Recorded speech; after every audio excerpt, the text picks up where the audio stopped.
Welcome back to the next lesson in our Excel journey from zero. Today, we will learn about the different mouse pointer styles in Excel. When working in Excel, the pointer changes shape depending on the action you are performing, and understanding these pointer types helps you work more effectively. The first style is the white plus symbol. This appears when you move the mouse over a cell and shows that the cell is selected or ready for interaction. It means you can click to select the cell and see or edit the data inside it. Next is the black plus sign. This appears when your mouse hovers over the bottom right corner of a selected cell. This pointer lets you copy or autofill data to adjacent cells. For example, if you have a value in cell B2 and you drag this black plus sign downward, the content from B2 will be copied into B3, B4, B5, and so on.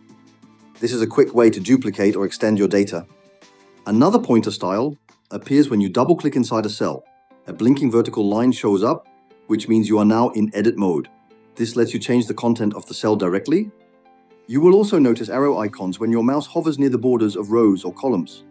A horizontal double-headed arrow appears when you are resizing a column, and a vertical double-headed arrow shows up when resizing a row.